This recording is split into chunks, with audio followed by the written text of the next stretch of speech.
let me ask you a question, both of you. Have you ever asked yourself what actually makes you happy? Let me ask you this. Respectfully, are you happy? Ooh, it's too tough. He's staring at me I love with this.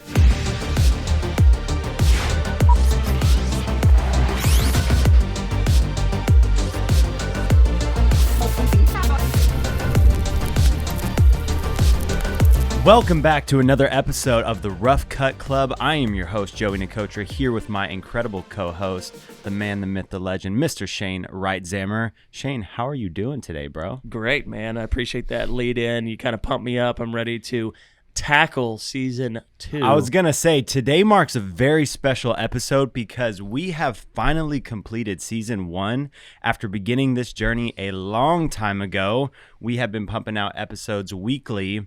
This is 40 weeks straight of pumping out podcast episodes, and it has been a journey that I am super grateful to be here on now.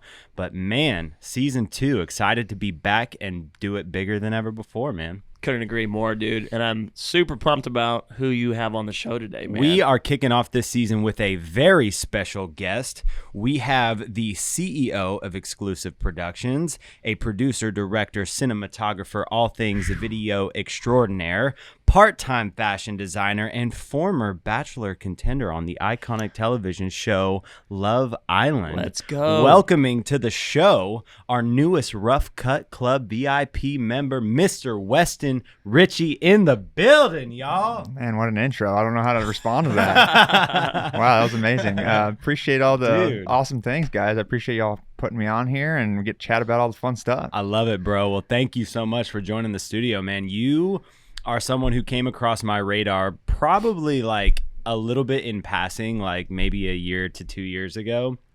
And I was like, okay, this guy's killing it. And then like within the last year, I was like, okay, this dude is really on the map now and like coming out swinging in Dallas as a definitely someone to be recognized in the industry, man. So you are crushing it lately. Man, I look at it at this point, man. When you love something, you get really good at it.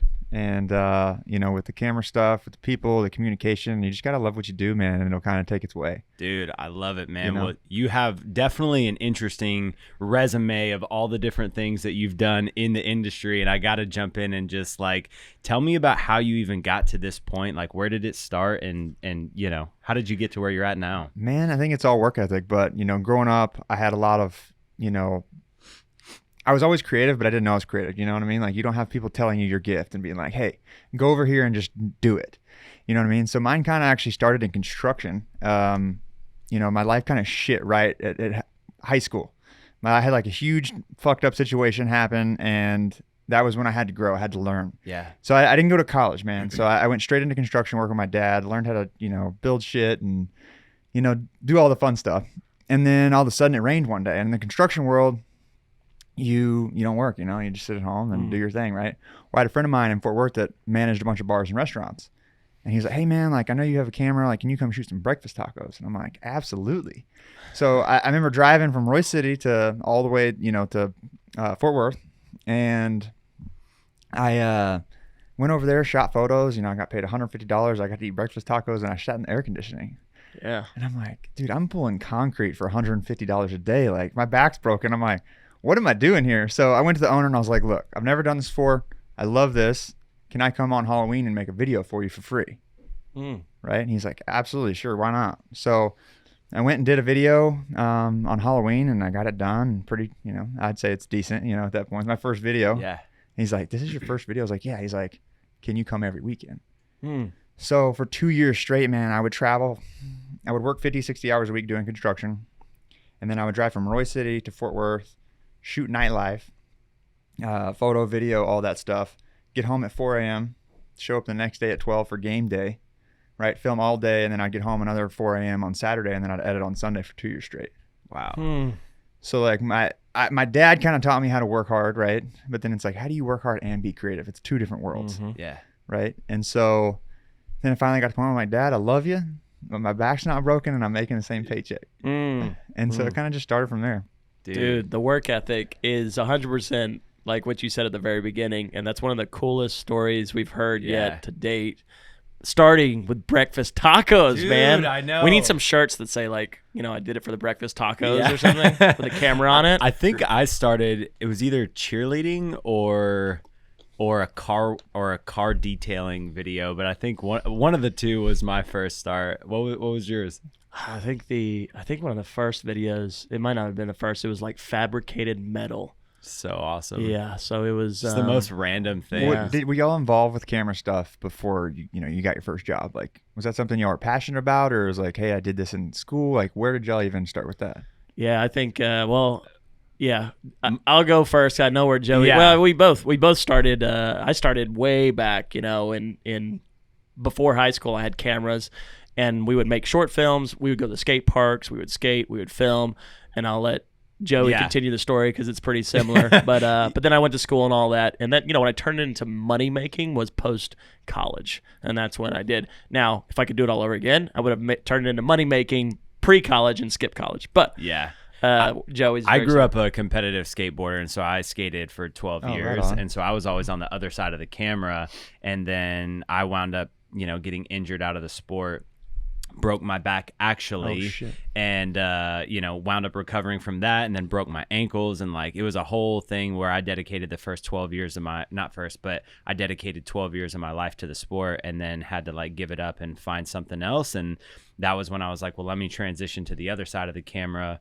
And me and my friends started making music and doing hip hop music actually, and then we needed someone to make music videos, so I was like, I became the guy, and then just it grew into the passion and the next thing that I wanted to pour my life into. And so that was really my origin story with That's filmmaking. wild. Yeah, I always say pain is purpose. that's You go it, through bro, pain man. to find your purpose. One door closes so a better one can open, and then I got a longer career in filmmaking than I ever would have skateboarding for sure. So It's a crazy interesting fact. Usually creatives are usually adrenaline junkies, yeah, which I don't know if y'all have ever done the research on dopamine and some stuff, but it's very interesting because like Cody Ray, don't you? of course, Cody Ray was in skating. yeah, Where I grew up on motocross yeah. and doing crazy stuff, and like I was always that guy. But you start talking to more creatives, yeah, they have this itch. Usually, there's like an adrenaline action sport. yep. It's Yeah. kind of wild when you start thinking about it. A and you start lot of asking action people. sports guys like wind up going into the creative arts, and that just it A transitions. lot of people we've had on this show has had backgrounds in skateboarding Yep. or motocross or like do it action all, sports. yeah, So it's that's very interesting correlation. It's been proven true just even Yeah. in our show and the backgrounds that we've heard. yeah. So talk to me then about XclusiV Productions. You quit construction and now fast forward to where you're at. Talk to me about transitioning into that. Man, it was a journey, man. I was a creative. I was a squirrel trying to find a nut, and I think a lot of creatives don't know business mind. So like what we try to do in XclusiV Productions now is teach the business aspect as well as the creative aspect. So growing, I never moved anywhere. I was sprinting in the same place on the treadmill versus actually moving down the football field because I didn't have any structure. I was so creative, right? But I was chasing everything. I was like a spider. I'm like, oh, cool, food. I'm going to go wrap that up and then go do this. And I never was actually moving forward. And so fast forward, I did it for 3 or 4 years. I started when I was 23. And it just kind of kept getting bigger and bigger and bigger. And then finally I was working at the bars and I taught people how to do what I was doing and they hired them underneath me. I'm like, okay, cool. All right. So next week I get a major call for, I was making $150 a night to, hey, go work at Sports Performance Center, which is in Frisco, which is like sports. I'm like, fuck, all I know is sports my whole life. And they were paying me $1,000 a day. I'm like, man, I'm outside the box, man. Like I was doing the wrong thing for a long time, but I didn't know because I was never coached. I was never mentored. I had no idea. Right? When you jump off, into something new, you have no idea what you're going into. A lot of people have mentors when they go to college or they go into business development. Someone's taking them down the line. In a creative space, you're just doing it because you like to do it and it turns into something. You know what I mean? So XclusiV Productions kind of turned into, just getting better and better and better at what we're doing. And then all of a sudden it kind of built this community. And now what we're trying to do is I want to build the mindset before I want to build the creative, right? I want people to be happy. I think a lot of people are seeing success financially versus down the road of happiness. So if we decide to build this community of happiness of like, hey, you don't have to go to college. You don't have to do this, to do everything that everybody's telling you should do, right? I want to build it in the perspective of having a happy life and what that looks like tied together with XclusiV Productions, because that's where I think the growth is. Yeah. So I don't know if that answered your question, but No, man, I love it. And you and I actually met at a Gary V event, and one of the things that Gary always talks about is like tying, you know, success to happiness and not just like the money that you make. And so I love that your entire production company is built around the idea of, you know, what gives people fulfillment and happiness and everything, and allows them to do what they love to do at the same time. well, let me ask you all both this question. What is your mission? So my mission statement is your success fuels my passion to create.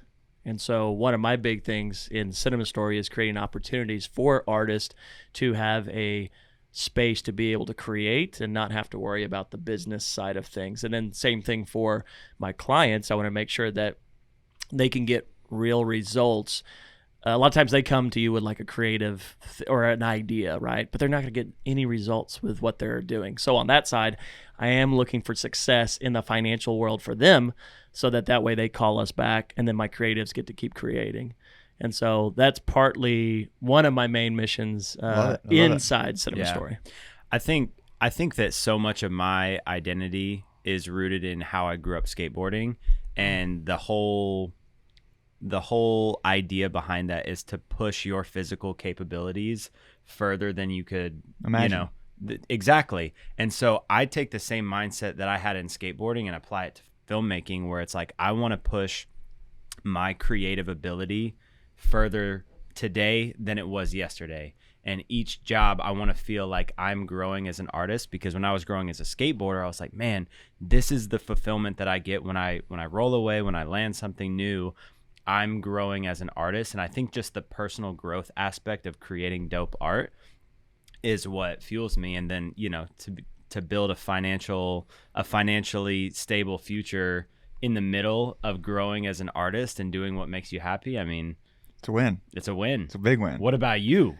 Man, I think our mission, well, my mission is like, I thought of it in multiple perspectives, right? I think a lot of people look at it as like, you got to work hard and then you're happy. What if you find out what makes you happy and then you work really fucking hard at it? Right? And so my thought process is, if I can coach that and watch somebody change their life in front of me, that is my mission, right? If I can have the opportunity to redirect an avenue of success, of happiness, so success of, you know, having purpose, impact, you know, having your identity and actually being proud of yourself. Most people aren't proud of themselves. If I can show them that I'm proud of them and then also they're proud of themselves, that's my mission, because I know that if I can create that and it scales itself, I'll never have to worry about financials ever again. Yeah. Mm-hmm. So that's good. So you brought up coaching and whatnot, and I know that you do some of that to some degree. Talk to me about how that, like what you're doing in that, and then how it fits into this, you know, filmmaking world. Are they two separate things? Yeah. So I think you get to capacity. I've been at capacity now for 2 years. Like, what else can I do? Right? How do you grow the community like y'all were talking about, right? And I think about it this perspective. Everybody loves a lightning show, right? Well, what happens in a lightning show is you have, you know, how does a cloud get built? It pulls water from all these different ponds, right? And it travels, it goes up, and it continues to move. It continues to develop, and then all of a sudden the energy strikes. And so that's kind of my thought process with building a brand and a mindset, and letting people be attracted to it. I don't have to tell people what to do. I just continue to be who I am with the energy that I provide, and people will attract to it. And at that point, if I can build that, all of a sudden, if I can build the personal brand and personal, like, y'all follow First Form? Andy Frisella, 75 Hard. Oh, yeah. I know who he is. Right. He's a friend of mine, and it's crazy the way he's very strict. He's very, you know, you go this road or you don't go this road. Yeah. But people buy into it, and he doesn't have to tell them to do anything, and they're attracted to being that better version of themselves. Right. So I think that's the perspective. If I can get into coaching and speaking and doing those engagement, it brings people involved where they can have a happy life and also tie production to it. Yeah. If they're into that space. Man, that brings up two things, because I feel like what you're saying, a lot of it is starting with the why, right? And that's Simon Sinek, like, start with why, and that why is being happy, and then doing that hard work, right? And finding that happiness. Well, let me ask you a question, both of you. Have you ever asked yourself what actually makes you happy? Let me ask you this. Respectfully, are you happy? Ooh, it's too tough. He's staring at I me love with this. Terrible timing. We're in a stressful season right now. I got 2 under 2. The world is on fire. We're maxed. But at the end of the day, when I have to like sit down and stop and be still, I'm super thankful. And happiness is different from thankfulness. I will admit that. At times I am very happy when things are going well. And so it's a revolving thing. It's not always a yes answer. Right. But it's something that we keep pushing forward to find. But yeah, that's a hard question. I think for me too, it boils back down to like being content. And so it's like, as you know, an entrepreneur, as an artist or whatever, there's a side of you that is never content with where you're at, always pushing to be somewhere that you're not at the moment. But at the same time, being content in where you're at and being happy that you've made it to where you are. And so when I look at it, I'm like, man, I'm super content to be able to do art for a living, to, you know, have my time to myself, to make my schedule, to do a lot of the projects that I want to do. Maybe not all projects that I want to do, but a lot of them I want to do. And it's like, at the end of the day, I really do love my life, but I'm also not content staying at this place that I'm at right now. Yeah, that's you nailed it, man. Because I think that's what I always look at is who am I going to be, or what is the company going to be, or what are we going to be doing? And so, but what you're getting to, and I think even with, man, we had a great episode with Eric Thane last season. It's like finding that space to just stop and be still and go, this is dope. Yeah. This is great. Right. We are happy right now. You know what I mean? But then pushing yourself, because I think without pain, like you said before, and without challenge, you won't grow. Yep. Right. And so Absolutely. it's actually necessary to have a little bit of that in your life to then move you to the next stage. Yeah, man. So I look at it in a perspective, is this is kind of what I want to coach, is how do you have happiness? It's not a constant, which both of y'all just explained to me, right? It's the valleys, it's the top of the mountain, you know what I mean? But I do think there's a perspective that with opportunity and thankfulness and joy, you can continue to have a happy life, right? It depends on how you look at it. It's all perspective, right? So for me, when I see happiness, it's like, okay, what actually makes me happy? Because if you could wake up and really be creative every day, and not have to deal with the business, and not have to deal with the clientele, and not have to deal with all the bullshit, you might have a happier life, right? If you could have woke up and skated the rest of your life, I would have taken it in a heartbeat. Because that's your dopamine going off. Yep. Right? So my thought process is people wake up and they don't even know, how many people we have in the world? 8 million? 8 billion. 8 billion people in the Yeah. world, right? And nobody wakes up and go, what actually makes me happy? Yeah. Right. So my thought process is really breaking that down and identifying what that looks like and making sure you get those dopamine spikes every single day. Every single day, making sure you're staying disciplined and following the path that you're supposed to follow. And I've kind of studied this for myself specifically, and man, it's literally changed my life. I wake up, I walk every day, I listen to a podcast. Right in the beginning of the day, I am literally dying to get to my computer and edit because I'm like, I'm motivated. My dopamines are skyrocket. And at that point, I'm like, how can I not have a bad day? How can I not have a good day? I'm sorry. And so that's kind of something I think is just super important to me, is figuring that out, because I've worked with too many millionaires, billionaires, celebrities, and the odds of them being happy. And we have all these people that look up to these people, and realistically, those people want to jump off a cliff. So what are we teaching? Yep. What are we really valuing anymore? And it's just a blur. And so like my thing is to really make it focused. I love that, man. So strong. And I feel like even on social and everything, everybody is chasing the almighty dollar, right? It's all about the finances, and they equate that to happiness. Like you're saying, like those billionaires and millionaires, and it's not like you can't put your happiness in that. And so anyways, I love that, man. It's great stuff. So I want to tie this back to our listeners, right? So if they're on the other side of this podcast listening, and you know they're in a season where they're making art, or they're struggling in whatever, you know, phase of life that they're in, a lot of times I've talked about, you know, it can be very easy to have the happiness or joy in your life tied to like the worth that you give yourself as an artist, right? For filmmakers listening. But you know, we can't do that. And so what would you say to those on the other side of this podcast about finding happiness in their life or what they do through the art that they make? I think it's all accountability. It's looking in the mirror going, hey, what do I like? What do I not like? What do I not like about myself? What do I like about my situation? What do I like about my relationship? What do I like about my business? And then calculate it. People really don't hold themselves to accountability.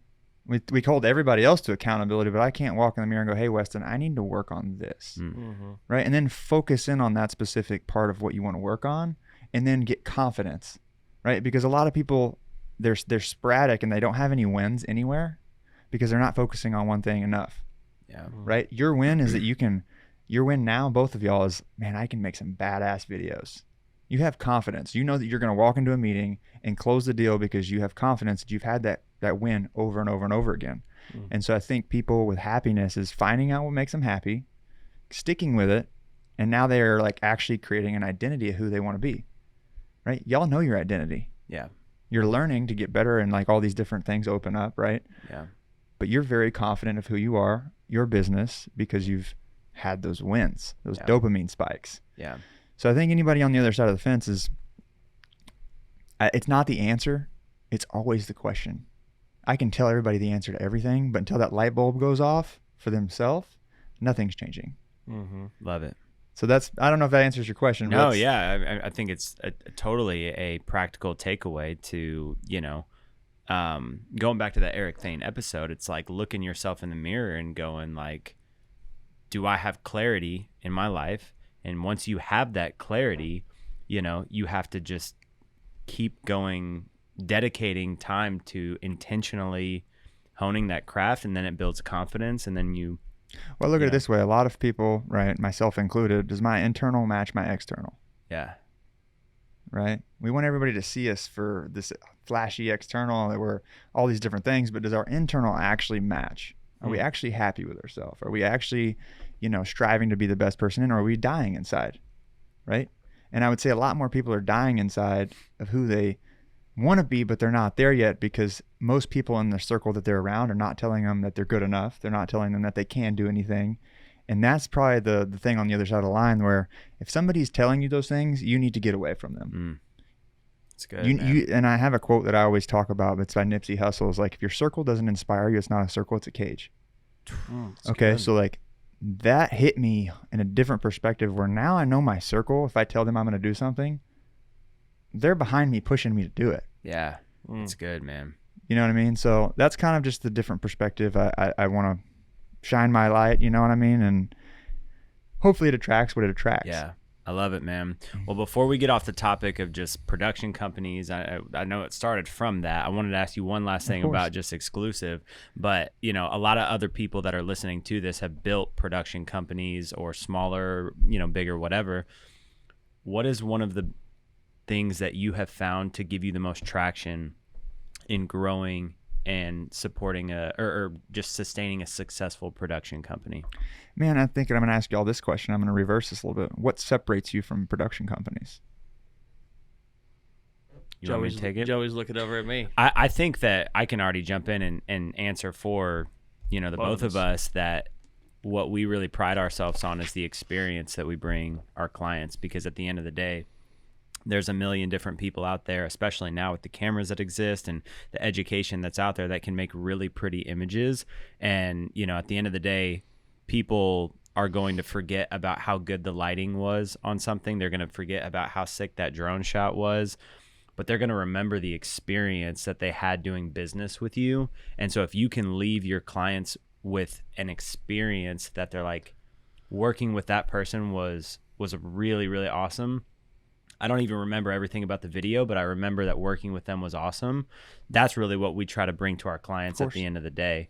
And there's a quote, I'll paraphrase, but it's like, people don't remember everything that you said, but they remember the way that they made you feel. Yeah, feel. Sorry. And it's like, if you can make your clients feel like they're, the experience that they had was memorable, they're going to keep calling you back for more business. And so I think the experience piece is what we really 100%. And we were just having this conversation the other day, actually, because I was like, man, our name is Cinema Story, so cinematography and storytelling and strategy, all this stuff.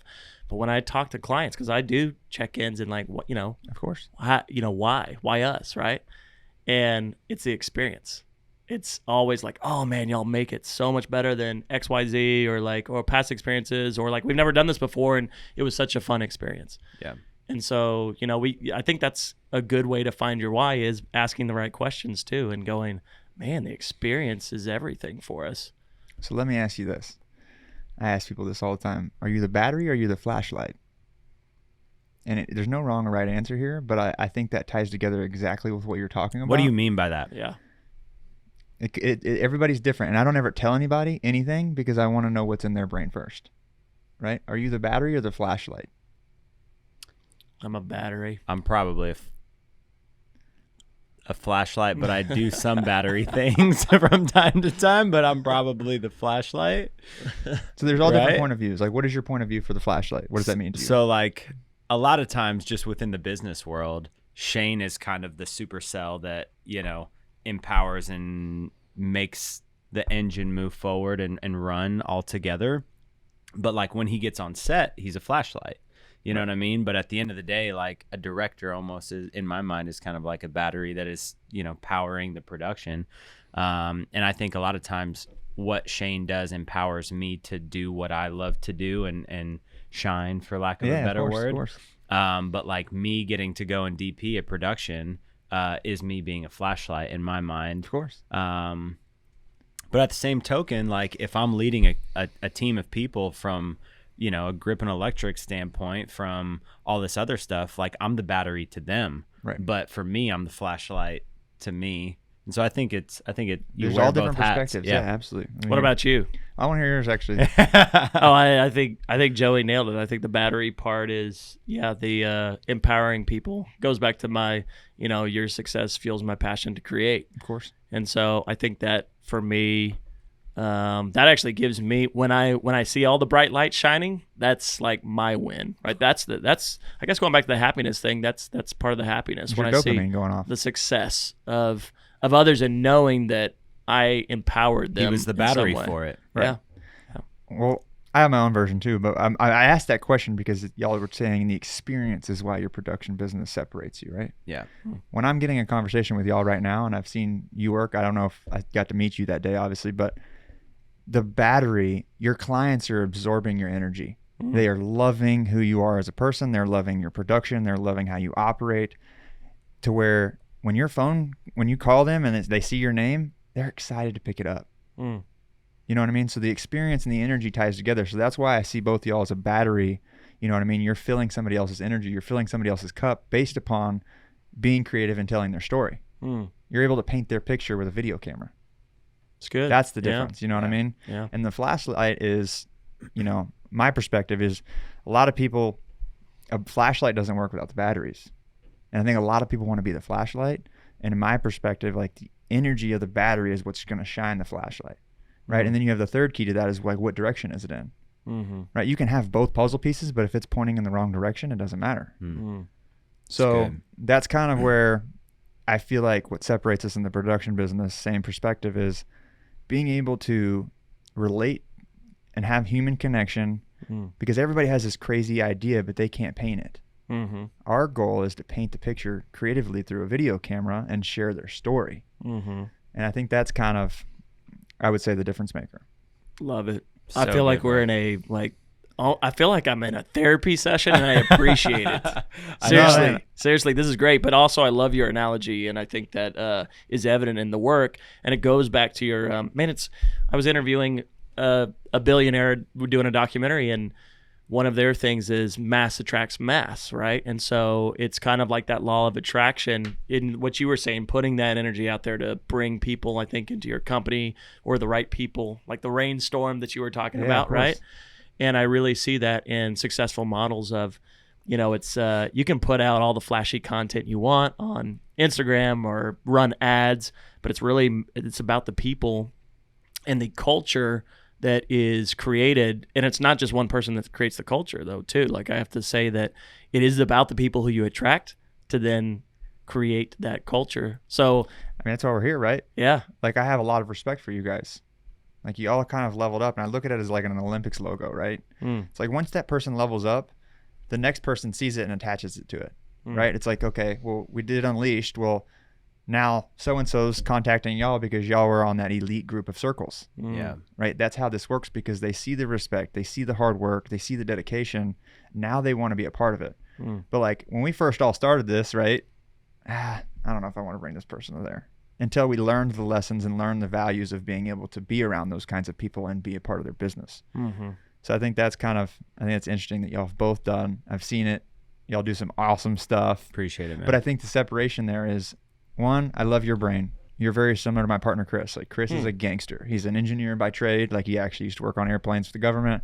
He is a structured, like gets shit done. Me, I'm all over the place, right? So I always say like I'm the train and Chris is the tracks. My brain operates at 100 miles an hour. Like I can think of 50 ideas by the time we've sat down on this table of how we can market this thing. Like that's how my brain works. And Chris is like, okay, cool. Give them all to me. Let me absorb them all. And I'm going to pick 5 and then we're going to focus 5. That's good. Which man. I feel like his mind is very like, okay, business savvy. How do we operate this side of it?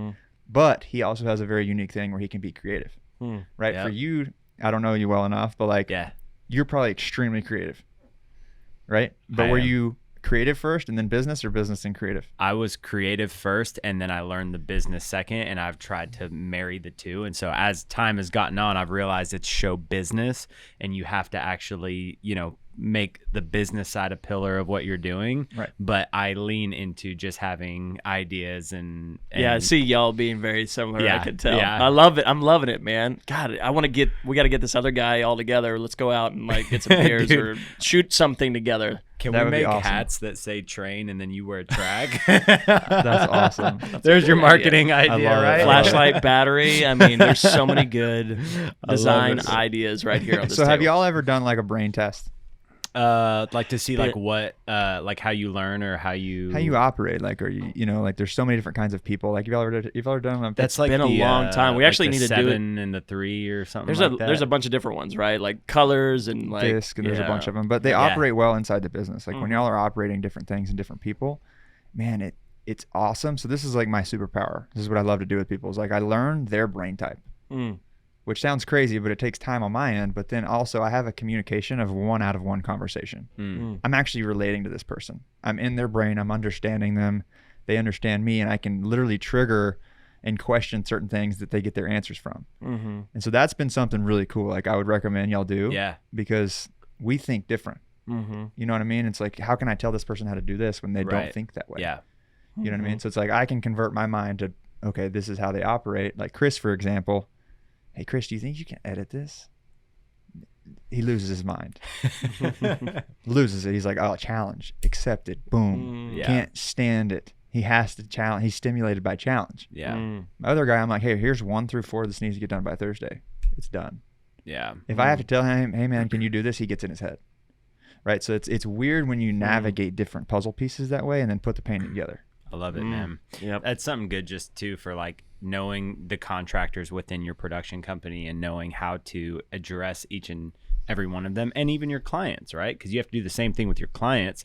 And after you do a shoot with them, you get a pretty quick read on like how they take direction or how they what their expectations are for certain things and how you need to handle them, some delicately, some more sternly. And that's the balance. That's one of the hardest I would Yeah. say that's one of the hardest projects is communication with clients. Yeah. Definitely. But I've learned a lot of negotiation books, and then also I'll secretly study their brain type without them knowing. That's like, good. It's a weird dynamic, but I think that's kind of where leads come in, and you have to have that personality in order to have those relationships and be able to be a chameleon in different areas. I think one of the things that challenged me, I got married 2 years ago. Right on. Congrats. Thanks. And it's like the personality types, but like the love language thing. Of course. Like that thing was kind of all BS to me up until I got married, and I realized that I have been loving my wife through my love language and not through her love language. Right. And once I realized that I needed to show affection through how she receives it and not just how I like to give it, or how you think she should receive it. Exactly, it changed everything. And it's the same thing with personality types. Like you tie it to people. Once you understand how people receive learning or direction or critique, you can actually communicate with them much more effectively when you're doing it how they are wired to receive it. Dude, it's a game changer. Yep, 100%. I mean, yeah, I would recommend that 100 times over. Yeah. And I would love to know what y'all's are specifically. Like, I think I'm a 7 wing 3. See, I don't know enough about that specific side I of it. can't remember what they're called. I just remember those numbers because it added to 10. So that's how my brain works. Easy for you to remember. Yeah, we'll love have to do. We'll probably kick off 2024 with that. We've been meaning to do some those disc tests Man, and it's- whatnot. Yeah, they're great. There's a lot man. of free We- ones. Yeah. It's been about 10 years since I've done one. I'll be honest, and this says a lot about me, but I put doing it on my to-do list over a year ago, and I still haven't done it. But it looks at me, and I could pull out my phone right now and show you. It says disc test, and That's it's funny. like buried in. I love it. Yeah. We'll do a required. Dude, I don't even day know if at I work. answered your question. No. So, I forget my question. Bro, we're going way off the dog. rails, We're and I love it. rolling. It's great, man. Let me bring it back though. Let me ask you this: what does the phrase "Don't let your comfort zone kill you" mean to you? Man, this is a cool part of the story, man. And I have this system that I'm building right now that's called Furnace, the Identity, the Happiness. And I'm developing it in a perspective that, you know, we all go through those hard times, right? That creates your identity, that hopefully your identity can create your happiness. And I had one when I got out of high school that literally, you know, didn't want to wake up every day, right? I think we all go through that at some point in our life. And that's how do you bounce back from it, right? When I had to go through that, and then I had to go through it a second time, I knew I could handle it, right? Yeah. But what happened in 2019, I go on the show, right? Everybody sees the glam, they see everything, you know, the highlights, the happiness, you know, all this crazy shit. And inside, I'm an enemy to myself. I'm living for everybody else. I'm not even doing what I want to do. I'm not even living how I want to live because I'm so worried about everybody judging me. I'm so worried about the likes. I'm so worried about all these perspectives that I was literally dying inside. Yeah. Right? I was existing, not living. And when that happened, dude, in 2019, I get off the show. I go through a toxic relationship, right? And your whole world's exposed. Now the internet, dude, I was getting death threats. I was getting, stalking me. It was wild, bro. Like nuts. Nobody knows this. And I have no one to communicate with this to. Who am I going to talk to? A therapist that's never been in this situation? A counselor that's never been in this situation? Like, what do I do, right? So I had to learn all these things mentally. And like in my previous situation, like I've never gone to a therapist or a counselor. I've just had to figure out a way to develop my brain and get over and overcome things. So this was like, okay, cool. Step 2, I'm going to figure out the same perspective. So as this happened in 2019, I go through all this, go on the show, go through a toxic relationship. COVID hits, boom, lockdown, right? And I'm like, okay, cool. I'm good at being alone, honestly. Like I'm pretty easy at that. And then all of a sudden I'm like, okay, cool. I got 12 grand left. 3 months go by, 4 months go by. Hey, Dad, I don't know how to do this, but I don't think I can pay rent this month. Right? And I haven't had to ask my dad for really, you know, at that point. And he's like, you know what, son? Like, I get it. He's like, you know, we'll figure it out, whatever. My dad helped me, right? And I was like kind of uncomfortable, but then boom, same month. No rent, no nothing. Dad helps me pay rent. All my camera shit gets stolen. Best thing that ever happened to me. But that depends on if you looked at it as a victor or victim mindset. And at that point in time, I lost all my camera stuff, $20,000. And someone stole my tailgate all in 1 month. And I'm like, all right, cool. So this is the motto. One day you can be upset. After that, you better get the fuck off your ass and go. Like you better grind by all means, right? And that's where this don't let your comfort zone kill you was created. Because you got your camera equipment stolen. Because I got my camera equipment stolen. And I told myself, I was like, I'm going to make the same amount of money I lost in 1 month. And dude, back then I'm making $8,000 as a video production on my own, like, you know, no structure. I'm just creative. I'm figuring, you know, pulling it out of the air. I was like, I'm going to do this. So next day, somehow I figured out all this. I don't know how I figured it out, right? It's about being uncomfortable. That month I ended up making $26,000 in 1 month with no camera equipment. Wow. I found a way to get a job, to pay for the camera equipment, to do all these perspectives. And I'm like, why am I not doing this every single month?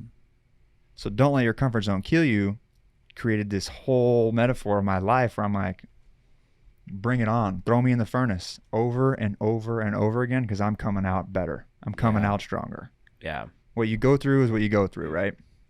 And so that kind of started, and then it turned into the perspective where it was like, well, I have it tatted down my spine, you know, like it's a big deal for me, but we started a clothing brand behind it. And so like I wrote on paper, Chris, super genius, throws it into a scanner and makes my own font. So like it's my handwriting. So I don't know if you can see. No, you can't. I have a jacket on, but I have exclusive on here, but it's actually my handwriting. Wow.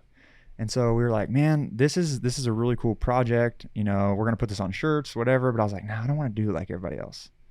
Right. So exclusive threads became this thing where what we're doing is that quote has meant everything to me, right? But I was like, I've met so many impactful people in my life. I wonder what their quote and why they live the way they live. And so I reached out to all these people and I got all these quotes back.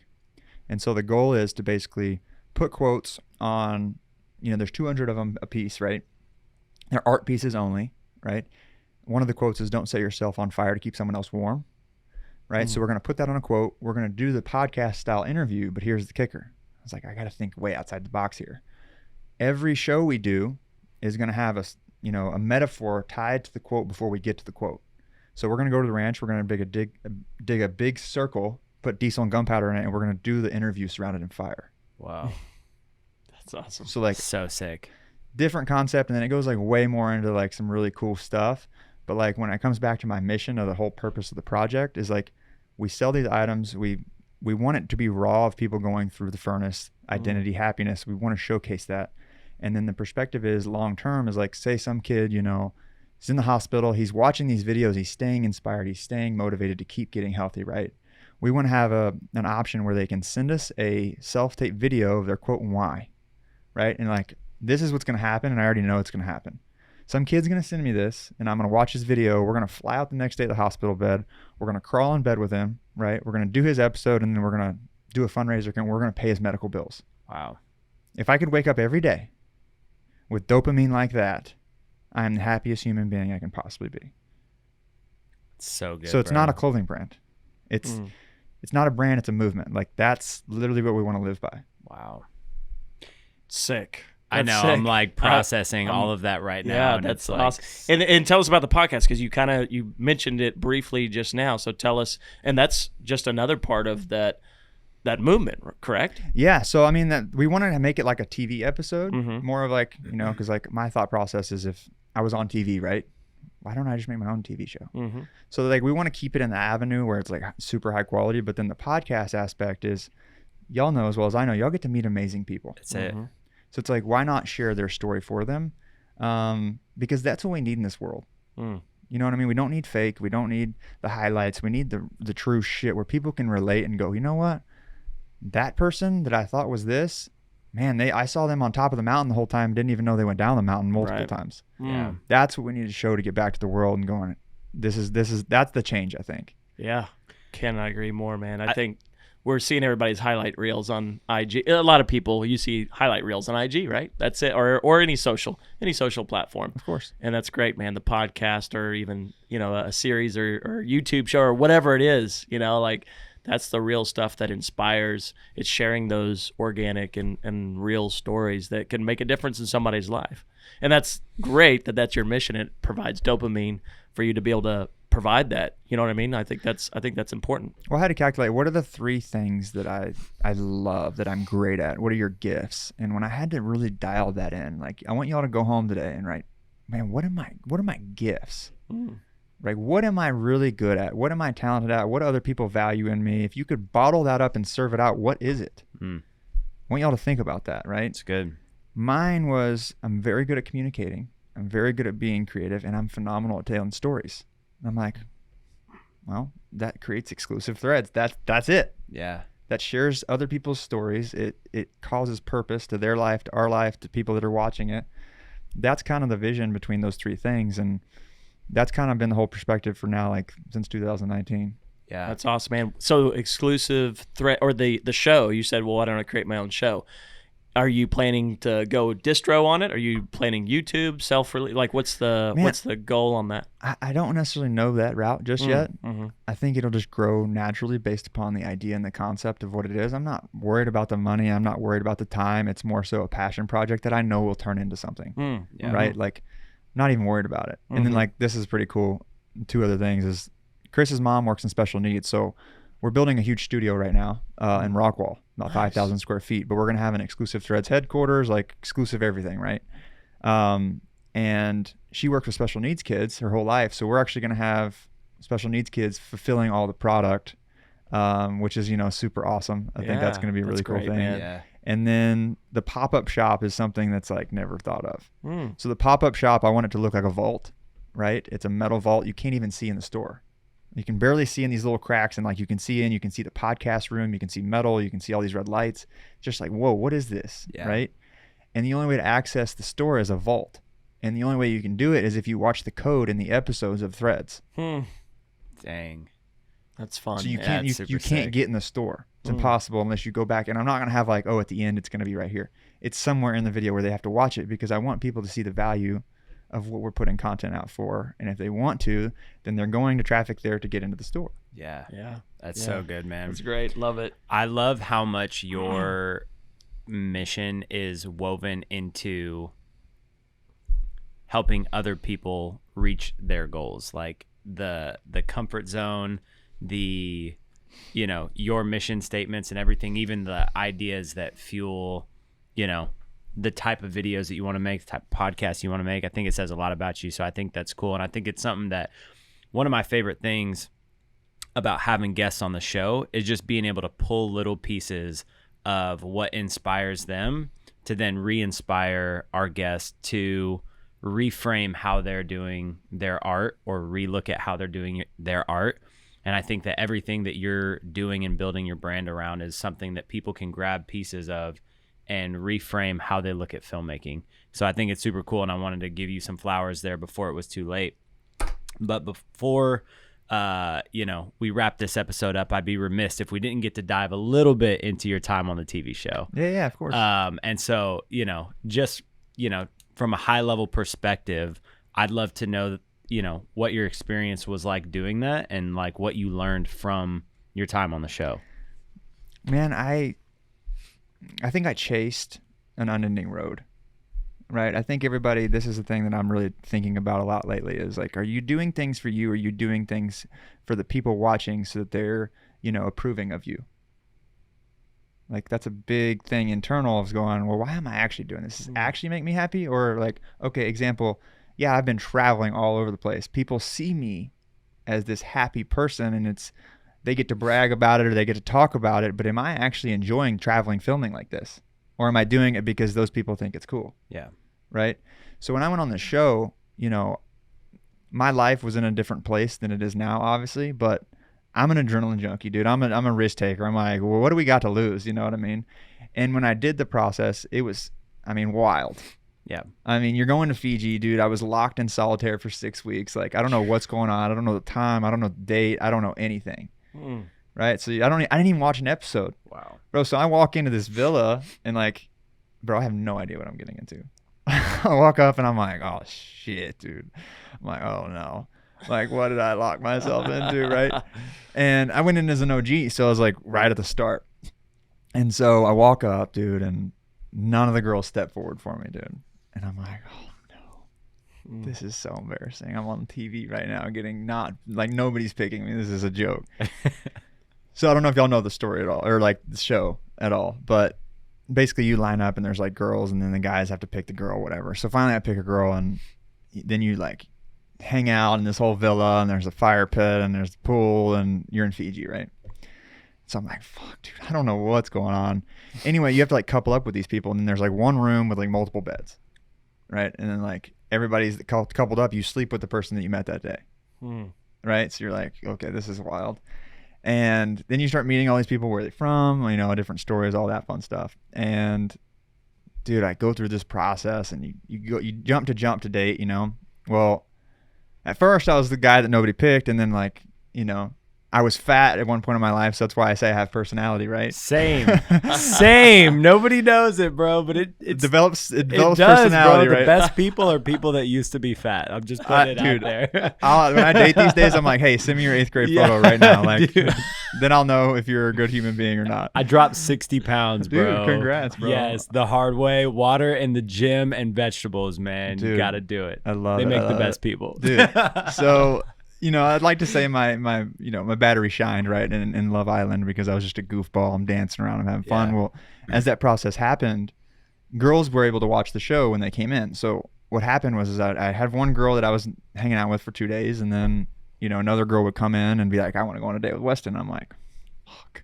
I'm like, what do you do though? Like, they're nice human beings, they're attractive, like you're gonna go on a date, this kind of thing. So I kind of jumped to jump, and I was loved, and then I was the most hated human being on earth. Dang. Right. So everybody had this idea of me and this girl, and like looking back at it, yeah, it would have been a great relationship. But I left that relationship to go chase something else. And then all of a sudden, like all the girls in the villa, dude, just shit on me.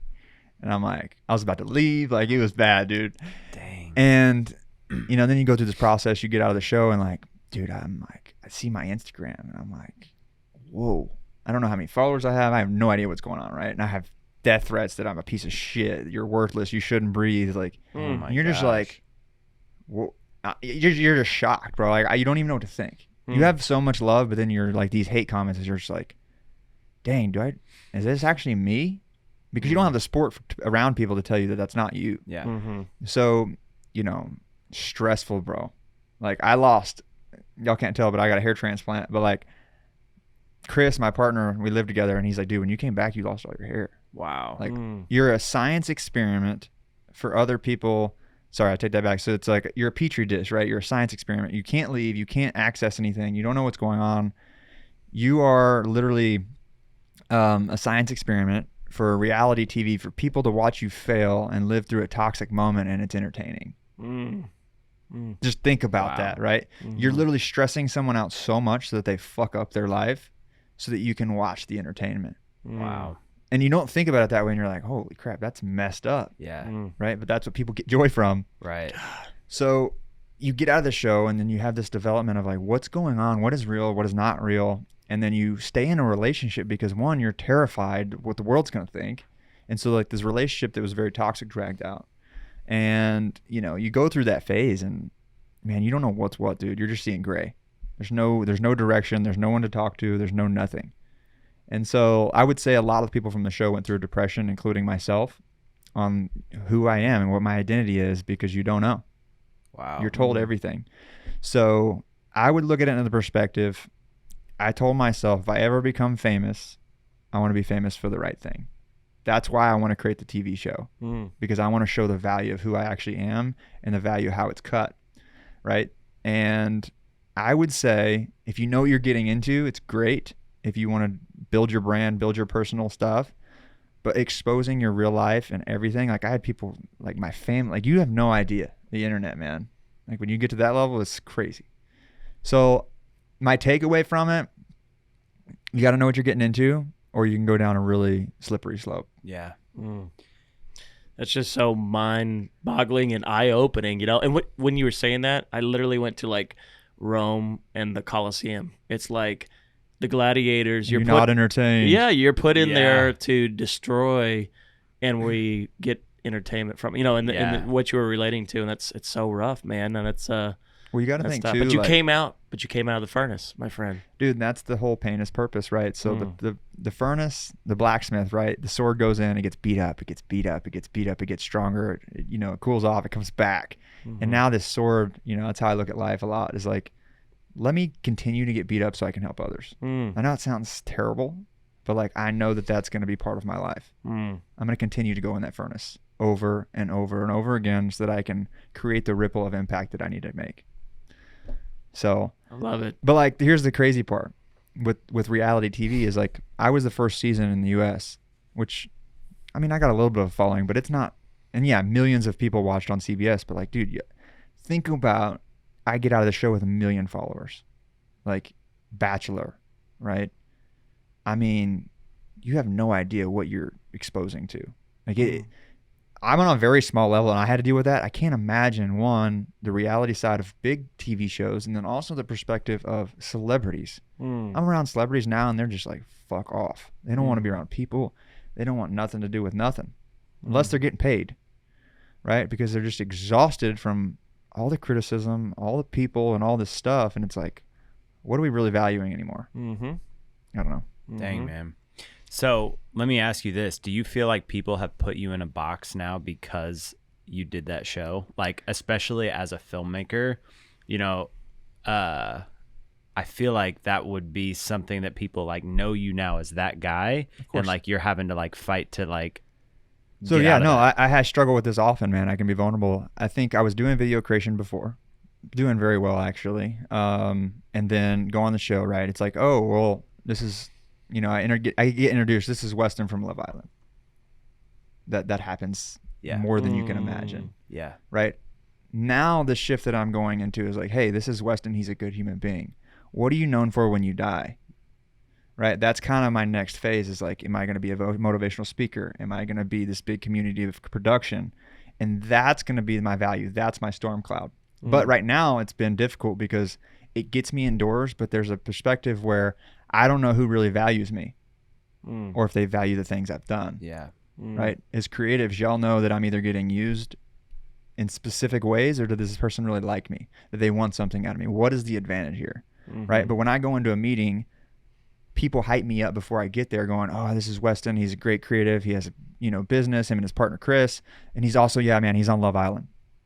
And I'm over here just like, cut the end of that. Yeah. I don't need that validation anymore. I don't tell people, I don't boost that ever. Yeah. I mean, that's just not who I am.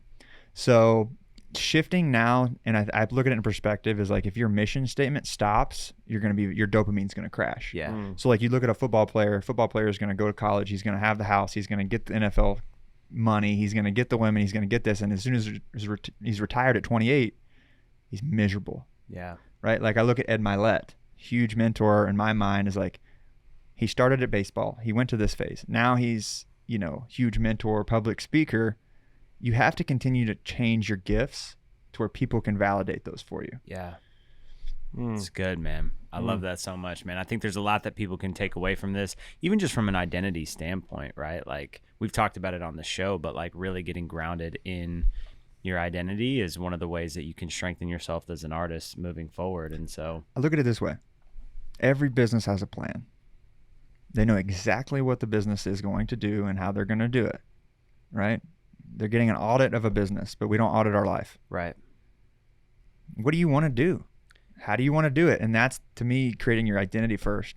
What makes me happy, then work really fucking hard. And see, that's what actually helped me come to a place where I knew that filmmaking is what I wanted to do, is because I was doing multiple different things at the time. I had multiple passions, and I audited my time. And I realized that I was staying up late at night to research this filmmaking stuff. I was putting money into cameras so that I could make better projects. And I was like, man, when I really audit my time and my energy, it's going into how can I become a better artist. And that was what helped me come to terms with like, this is what I want to do with the rest of my life. And it's the audit that changes the direction of everything. Speaking of direction, I'm going to ask you all this, and I want the audience to really listen to this question. If you're at a specific level, when you've started to, you know, beginner to expert, tell the audience a little bit. A lot of people are plateauing right now. A lot of people don't know where to go. Yeah. Right. Y'all have people, right? We all started by ourselves. Tell people how to jump over the fence and go, okay, maybe I do need some help. Maybe I need to figure out a different business strategy. Maybe I need a mentor. Like, what would your perspective be on that? I think I'm in the middle right now of reading Grit by Angela Duckworth. I don't know if you've heard of it or whatnot, but it's talking. I've been reading a chapter just on practice and like what really. I'm probably going to go off the rails and not even answer the question exactly, but it talks about like going back to people plateauing and what they're doing. You know, a lot of times when you first start something, you see incredible hyper growth. Right. And it's parabolic when you can learn, like you can not know how to do something one day, take one day, and then you're going to know how to do it. It's going to be this parabolic growth. But over time, you wind up plateauing, right? And so it looks like an S curve in how you grow. And what really separates, you know, the growth at the top is nuance and learning how to identify the nuances of your craft. And so I think, you know, you start climbing this ladder and you know, you learn how to do something and then the growth stops as much. And then you really have to put intentional time practicing the minutia of what you're doing so that you can master the nuance of your craft. Right. And I think that's what really helps people kind of get over that plateau season. I don't know if that answered that question exactly, but that's what first came to mind. Sense. I love it. No, that's good. And I think too, for me, it changes a lot, and you have to be okay with change, but you have to be able to audit and read that change and then make a decision, right? Pivot. So, and pivot, right? So what's working for you now, you already need to be thinking ahead of where that S curve is coming, where you're kind of rolling off, and you go, well, what's the next phase? And I use the analogy of like, we're just like, even your stage in your life right now, you're just in one form of transportation headed to the next thing, right? So you're in the car that's taking you to the airport, that's taking you to the space station, that's taking you to the Mars, to the there's all these little steps. And so for me, I got kind of really hung up in like, all right, I started as a DP editor. I'm a DP. This is who I am. I need to get better at this. I'm gonna be the best at this. And then you go, I joke with Joey all the time. I don't even know where the record button is anymore. You know what I mean? And like, and then I was going into directing and then producing, and now more business and entrepreneurship. And so it's like, I think you have to be okay with change and realizing that you, as you said, your gifts. I think you discover more gifts, right? You unlock them. You unlock them. You unlock them. There you go. You unlock more gifts, and so you go. It's a journey. And so I guess you were saying, when do you know when to bring on more people? Is that what you were kind of saying? Well, like I put it in this perspective, right? We've been on both sides of the fence of entrepreneurship. We know one side of it. We know the other side of it. I think a lot of times, like, I didn't know that I could financially take the risk because we're worried about our money versus our time. And so I think the perspective that I'm trying to get out of y'all is, okay, I might make less money, but I get 10%, 20% time back where I can validate that somewhere else and make more money or change more lives. So I think a lot of people get this, they get stuck, right? They're like, I don't know if I can do this because we're not going to have enough money. All right. You know what I mean? To jump into that, okay, I'm with you now. So I'll share this. Years that I've made $30,000 or $40,000 less has been the best years for the company and for myself personally. Because that's it. That's the gold nugget I was trying to get. And I do highly encourage it. You have to be able to. In fact, we're about to go through another phase of that in the company right now, and it's kind of like where you go, you have to get out of the way and make space too, and that is huge.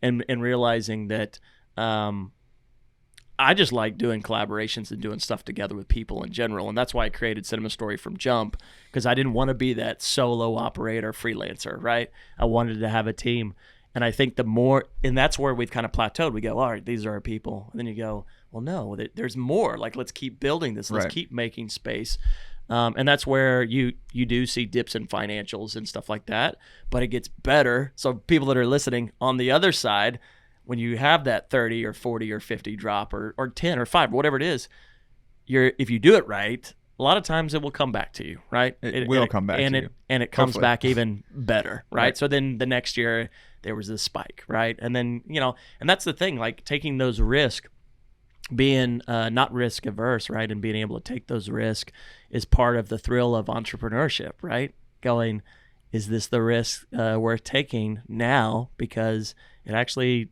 does better things for me in the future, buys more time back. And so like now as a father with 2 kids, time is my most precious asset. Absolutely. I don't care about That's the not money. Changing. I don't, even the business and stuff, your values change instantly, man. And so, but I'm still passionate about all these things, but I go, now I've got more at stake. And so I think the money versus time thing, you do have to weigh that out and go, well, what is most important to me in my happiness? So that self-audit is the first step to then make room for the moves that you need to make. And you'll know when it's right, I would say. I think it's hard to say like a exact moment, but you'll know when it's right to bring on those people. I love it. So good, man. Guys, this has been a phenomenal episode. I am just geeked over here, and I feel like you said, I went to therapy after this podcast, and so, bro, this has been great. Before we get out of here, man, we have 3 questions that we like to ask each of our guests, and so I'm going to start by asking, if you could go back in time, what's one thing that you would do differently in your career? My career or my life? Whatever first comes to mind, man. I think let's tie it into filmmaking, Okay. As a creative entrepreneur. If I could change one thing about my career, stop hesitating. Yeah. Stop. Don't even go down that road. Just go. You're going to learn more on going than you are hesitating. And that held me back for years because I was worried about people's opinions, point of views, or the hardest part about being creative is that it's your art and you're displaying it and the client might not like it. Yeah. It's the scariest feeling in the world. But without restriction, there's no growth. Without data, there's no growth. So if you hesitate, and this looks at everything, if you look up anybody in sports world or anybody in business, they're calculated, but they do not hesitate on what they need to do. And I think if I could have gone back, I would have sped up the process and not been in my head and quit listening to people's opinions. A quote I live by, don't take advice from people you wouldn't trade lives with. And the people now that I take advice from, if I'm like, hey, I have an idea, they're like, go. You hang out with people that aren't in that entrepreneur world, they're going to tell you, well, it's saturated market and maybe you shouldn't do this and I would change this and I would do that instead of, nah, just go. So that's my advice. That's also my biggest mistake that I wish I did not listen to other people. Fail fast, but fail forward, man. That's it. You got to be speed to I market. love that. Yep. It's good. Maybe we'll turn it into a podcast episode and I can get a quote on one of those custom pieces of art. I love it. Man, what is one piece of advice that you can give to filmmakers trying to grow in their craft or their business? If you love it, you'll get great at it. And if you love it and you get great at it, you'll have clients in anywhere at any point in time. Boom. Mic drop. When you're so good at something, people will find you all over the world to do it. In any industry, whether it's cameras, whether it's building cars, whether it's racing cars, whether it's anything, they'll pay you good money to do it. Have y'all ever heard the fast, cheap? You can have fast, cheap, triangle, or quick. Or no, it's a fast, cheap, or good. Yeah, right. yeah. The quality. Take two. You can only take two. That's right. Yeah. So I think mine would be. Well, I just went blank. What was the quote again? Just if you could give the quote Or what was the question? One piece of advice What's for a one piece of filmmaker advice? for their craft. Oh yeah, just to get really fucking good at it. I love it. Yeah, I love But then it. also learn the communication aspect. Y'all know, obviously, that's kind of been my golden ticket is learning how to communicate with people. Yeah. Super good, man. Last question for you, man, before we wrap you out of here. Who is one filmmaker that has inspired you or your work? I'd probably say the person that's inspired me the most with filmmaking specifically is Sam Colder and Matt Como. So sick. The creative vision, the creative aesthetic. I have some friends that work with both of them. And it's crazy because you look at, they took the chance. They got out of their comfort zone. Yeah. Right. I think that's the biggest perspective. And then tying it together, their personal brand as well as their creative brand. They were pioneers in like a different style of editing that had never been done before, and like really, really push boundaries on what's possible as an independent filmmaker. Both of them. Yeah, no, they did. And they did it in a perspective that built their personal brand and their identity. Yeah. That's the coolest thing to me is like when I think of Matt Como, I have specific colors in my head. Yeah. When I think of Sam Colder, I think of travel. Yep. Right? Everybody builds an identity and they went for it. Yeah. And if you hear both of their stories, they took the chance. Yeah, dude. They didn't hesitate. Matt They did not hesitate. Yeah, bro. They both played a very big role in inspiring me, especially in the early years of becoming a filmmaker, to just think differently. Oh, and Peter McKinnon. I got to give that one. And, Peter McKinnon, and then what's the guy that does the New York vlogs? Casey Neistat. Oh, yes. Love I got Casey. to meet Casey one time. He's a cool Yeah, cat, probably. it's my goal to have him on the pod one day. Casey Dude, Neistat. make it man. happen. And Make it Peter McKinnon. What's up, everybody? Peter McKinnon. You got to put the P in front of the W. Yes. What's up, everybody? That's hilarious. But YouTube, man, I feel like is getting very saturated. But Yeah. I think people need to be.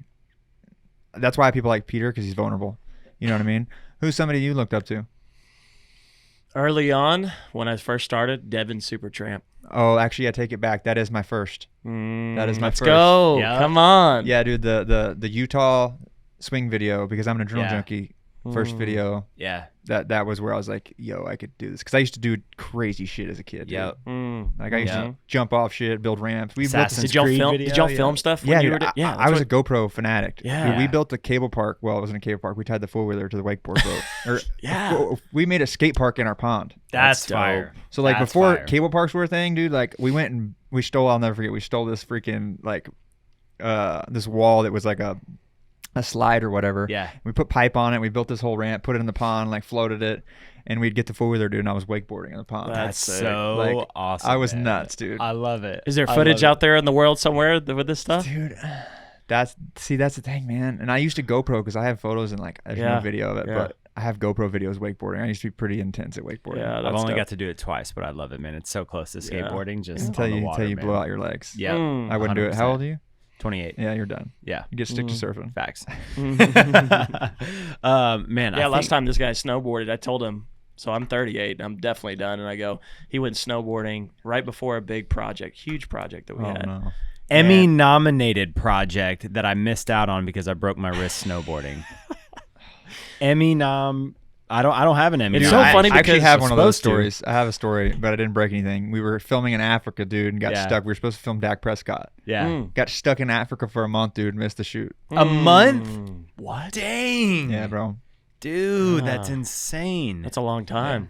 Yeah. dude, it was wild. I was running around with giraffes. Like I wasn't too sick, but like we got COVID and I was stuck. But yeah, we missed Dak Prescott shoot. Yeah, Ah. same thing, man. I went snowboarding. I was trying something that I thought I was 16 and broke my wrist 2 days before filming like the biggest shoot that we've ever had as a company. Oh, no. It's got It's like too that that's gonna happen before Yeah. you go. Yeah. You like knew it was gonna oh happen. yeah, and it was literally like the last run of the day, and dude, it was It's always rough. the last run. But that video has It has to be the last run once you're yeah, no doubt. I mean, it was literally like, hey, we're gonna hit it one more time, and then Yeah. I was like, Yep. let me send it on this slam Yeah. crack. All right, guys. I got one thing. Y'all gotta give me 3 things. Okay, Remember, I told y'all 3 Yeah. things y'all Okay. gotta do. We got some homework to That's do. it. What's yeah, that? for sure. And then the 3 things you're great at.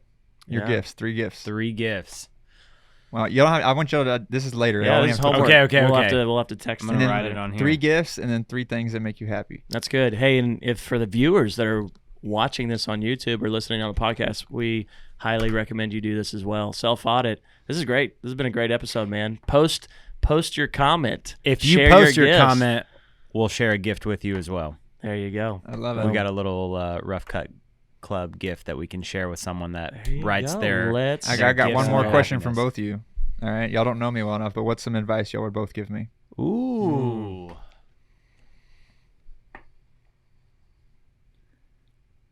That's tough. That is tough. I don't know you well enough yet. Yeah, I but know. Just hearing. Just understand though, you don't know me well enough, but the audience doesn't matter, yeah. right? So Yeah. whatever you give me advice might help somebody in the audience. Yeah. So like That's whatever's true. like on your mind right now that you think's good for you is probably good for me. What I was going to say is keep surrounding yourself with the right people, because I can tell you burn bright, but you let out a lot of power and you can get drained.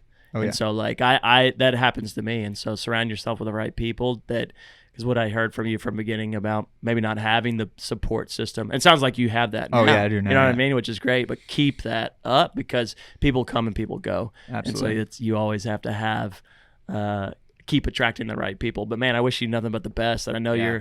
dude, I'm so pumped for everything that you've talked about. I'm going to be following, watching, hopefully in contact. I want to see, the threads thing, and then the show and the podcast, all that, man. Wish you the Absolutely, best. man. Same for you. And then I already know where this is going to go. One, it's going to go to a part 2, and then also we're going to There you start go. doing That's some right. work together. Yeah. I love I it. think y'all should probably even have Chris on here. I think would be Yeah. a great dynamic. He's got I a would cool love story that. too. We'd love to get him on. And then also I got to get both of y'all on Oh ours. yeah, Great, Let's run man. it, bro. Yeah. I got my piece of advice. Yeah. That's for you. That's for me. That's for everyone else listening too. And I heard something recently that challenged me, and it's that everything you want in life costs more than you want to pay.